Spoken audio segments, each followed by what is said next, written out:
Hey guys, how's it going?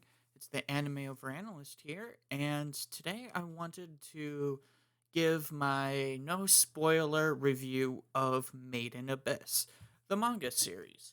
I've got all 9 volumes, I'm actually have them right here in front of me, and I'm not going to go through every single one of them, but there might be some things that I'll point out here and there. This, like I said, is going to be my non spoiler review. And then later today, I'm going to post my spoiler review. So, you've been warned, I suppose. So, Made in Abyss. Right off the bat, I'm just going to say I love this manga. I love it so much. I love the art style. I love the characters. I love the story. I love everything about this manga. There's literally very few things I don't like about it. So I guess the thing that I don't like about it, or just get the negatives right out of the way, is that sometimes the fight scenes get a little bit clunky. So I don't know which one it is, but there's often images where I'm reading it and I'm like, I have no idea what's going on. And that's unfortunate, I suppose, but for the most part, it's usually pretty decent. It's just that there are times when I'm just sitting there and I'm like, I have no idea what's going on. But yeah, for the most part, though, it looks fine. Here's just kind of, I guess, a rough picture. This is just the kind of art style. It's kind of like watercolory. You've got watercolor is kind of the best way I could describe it. It's like watercolor mixed with maybe some paint. It's not like actual hand drawn. I guess like how some artists will use markers or some will use like just pencils. It's not that in any way. It's very unique and abstract almost, which is really fascinating. I do like it. Um, See, here's another example of something that's kind of confusing. We get a lot of art pieces like this where it's just sometimes you're sitting there and you're like, okay, what is it that I'm exactly looking at? And it takes me a little bit, but finally I'll usually get something like that. Like even this top one here, it takes a solid second. And these are kind of bad examples because I can kind of see what's going on here. But like I said, I'm trying not to do too much of spoilers for this one. So, okay. Any other negative aspects that I can think of? Not really. They do give a lot of time. Okay, I guess basic premise of the plot. Made in Abyss takes place uh pretty much in an abyss. There's a town called Orth on the very top of the abyss, and that's where the first volume takes place and takes place in Orth. The main character, her name is Rico, and she wants to search the abyss. Her mother is kind of deep in the abyss, kind of like your just stereotypical, I guess, shonen protagonist, where parents are either gone or dead, or in this case, no mention really of her father, and her mother is somewhere down in the abyss, and she's looking for her, kind of like Gon searching for his dad in a way. And Rico is quite an interesting character. So before she goes down into the abyss, she comes into contact with Reg, who's this. He's actually a robot, and Reg has amnesia. He has no idea how he got to where he was, and he's just kind of clueless. And so you kind of have this really cool interaction, and I like how they introduce Reg into the story because he's kind of like us. He's clueless. He has no idea of what's going on. Whereas Rico knows what's going on. She's she's kind of lived here her entire life, and she's always wanted to go into the abyss, and for reasons besides just fighting her mother. But those I'll keep uh, for the spoiler video.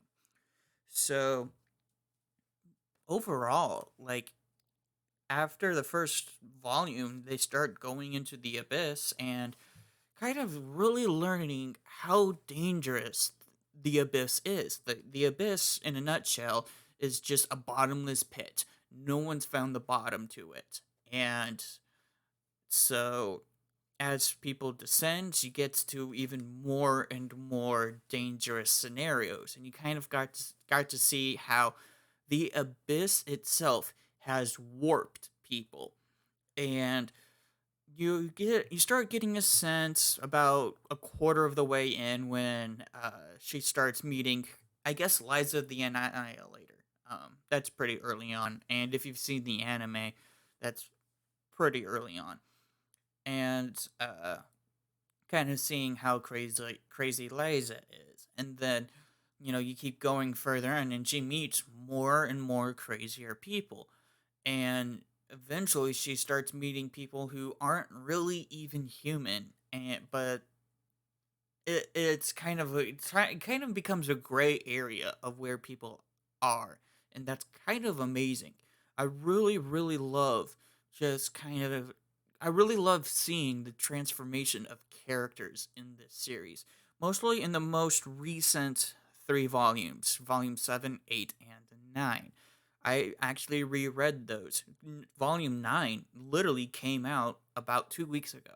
And so, in preparation for reading it, I reread 7 and 8. And I absolutely love them. They're so fascinating. I get drawn in so much. And the really cool thing about this is that a typical manga, like say One Piece, usually has about 16 to 20 chapters. Each chapter in this manga, it are sorry, when I mean chapters, I meant like each chapter, like in One Piece, has about 16 to 18 pages per chapter. Each each chapter in this manga has about, let's see. Okay, this is still chapter 1. Like I'm still looking for chapter 2 here, and it just keeps on going.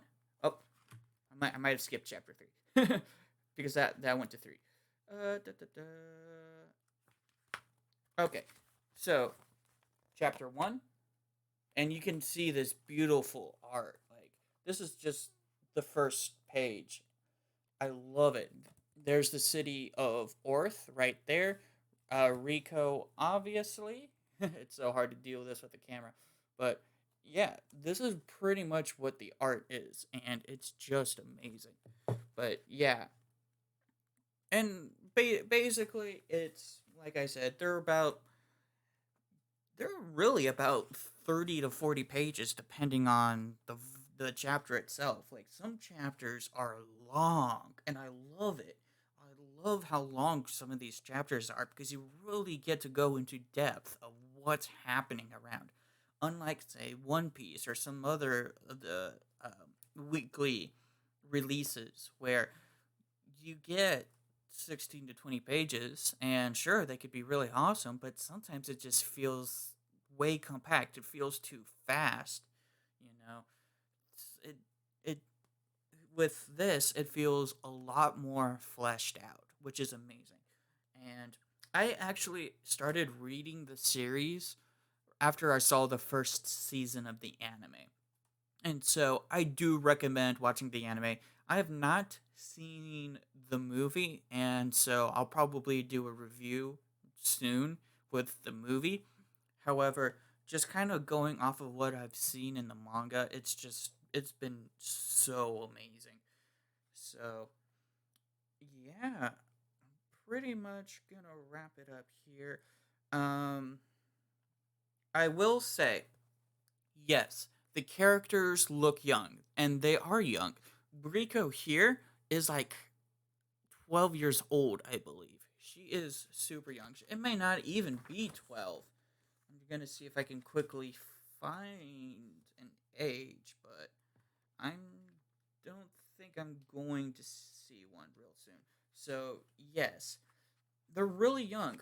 Reg is kind of unknown because Reg is a robot, obviously, made to look like a kid.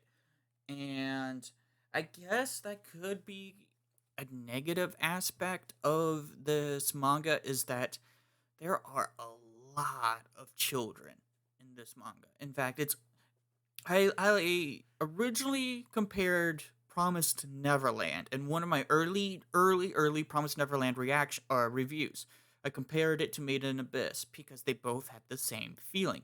Made in Abyss is basically take children and you throw them into an adult world. This adult world full of like dangers of just trying to survive in this abyss, but you're seeing it through the lens of a child. And Promised Neverland was like that, and it had a lot of potential to stay like that. Unfortunately, it kind of got sidetracked, and that may be another video another time if I bother to make it. This manga really does focus a lot on the perspectives of children, and it's really fascinating. That being said, this is not a manga at all, not at all. This volume doesn't have it, but I know this one does. On the back, you'll see something that says, "Warning: Parental Advisory, Explicit Content." Yes. In fact, this should have really been on the first manga even more. Like comparing this one to literally of me flipping through the first manga.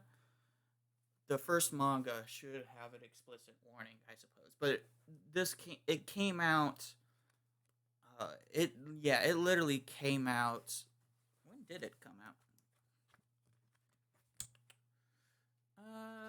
Da, da, da. I can't find copyright dates. But anyways, let's just say this. Literally the author wrote this kind of message, and the first line says, "I'd originally thought up this story for doujinshi and had intended it to be a picture book with a pop-up action." Doujinshi. If you know what that is, then you know what that is.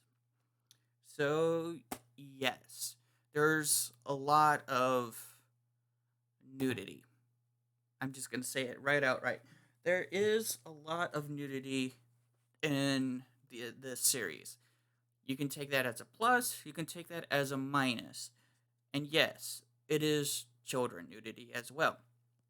And so that is honestly up to you. And so that is something that, if I would recommend this series, I would put that as, a big asterisk. But the way they portray it is very adult. I want to say they're not sexualizing the children nudity at all. It is something that after a while, like it you kind of get desensitized to it. And I mean, they throw it up a lot in the first manga, and then after that, you kind of is part of the world, and it in a way it may seem like senseless nudity, but you kind of start to realize that it is part of how everyone lives in this world. And so that's pretty much that's kind of like the big controversy around this series is the nudity. That being said, I still think it is incredibly worth the read. And I think it's one of those that you have to read as an adult. You have to read with an open mind, but read it like an adult. Because it is literally a work of art. Like all the nature scenery and all the different types of monsters uh that Tsukushi, that's the name of the author. See, my hands covering it. Yeah. The way that he builds this world is just amazing, and so I love it. I really, really do. We're just kind of scanning through, and like we get cover pages like this a lot, and there's a lot of mixture of just so much art. I just dropped all that. Oh well. Um, so yeah, I just can't gush over this series enough. I love it so much, and I just love the art. It is so amazing, and I love the character of Rico. Rico is such an amazing character because she's got that adventuresque nature in her. She's got that stereotypical shonen traits, I suppose, of kind of being a little bit dumb, but have a really, really kind heart and really know what to say at the right time. And so, yeah, she is kind of dumb in some ways, but she also shows strong intelligence in other ways. Um, like, for example, let's take Luffy from One Piece. Luffy is kind of dumb when it comes to knowing things. Yeah, like no one ever claims Luffy to be a smart guy. He literally like thought that it would be a great idea to jump overboard to see if he could float on clouds, and that turns out he couldn't. That's Luffy. But he's also smart enough to know how to act in certain situations, how to judge people's character. And it's like he's got a lot of like street smarts about him, which makes sense given his backstory. Rico is kind of the opposite in the way that she's really book smart in the way of the abyss. She knows so much about the abyss. She's got her journal, she's got her mother's journal, she's got all this information packed into her head. She doesn't always make the smartest decisions.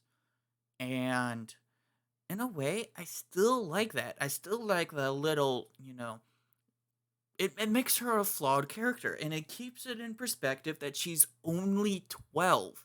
And a lot of that is like when you're reading it, you're like, wow, there's so much going on, and there's a lot of adult stuff going on, and sometimes it just kind of hits you in the face like, holy crap, she's 12 years old. Exactly kind of like Made in Abyss. Or sorry, Promise Neverland. Those kids are 12 years or younger and thrown into an adult world. And so I just love that aspect. I really love seeing all of this world. And and that in mind, Rico does not act like a 12-year-old most of the time. She doesn't. She acts a lot smarter. She's a lot more mature than 12-year-olds are. She's incredibly mature. And there's just it's just kind of a wonderful feeling, I suppose, reading it and just kind of seeing like how this child, it's mature child, but still a child, is just experiencing this world. So yes, I definitely recommend reading the manga slash watching the anime because the anime still has some of those edgy parts. But I definitely recommend either one of those just just to experience some of this art, to experience with these characters. And like I said, look at it with an adult mind. Look at it with, I guess, almost an analytic mind, but not necessarily. And if you find something offensive, that's fine too, to be honest. Be offended. That's a great talking point, I think. And there are a lot of different talking points about this series. It's one of those that people don't talk a lot about because they don't really know much about it. There's no Netflix version. You kind of have to pirate it. Not not joking. You kind of have to pirate the first season because there's no Netflix, there's no Hulu, there's no English translation. So, yes. Yes. Anyways, I'm going to call the video here. I've been the anime over analyst, and I'll see you guys in the next one.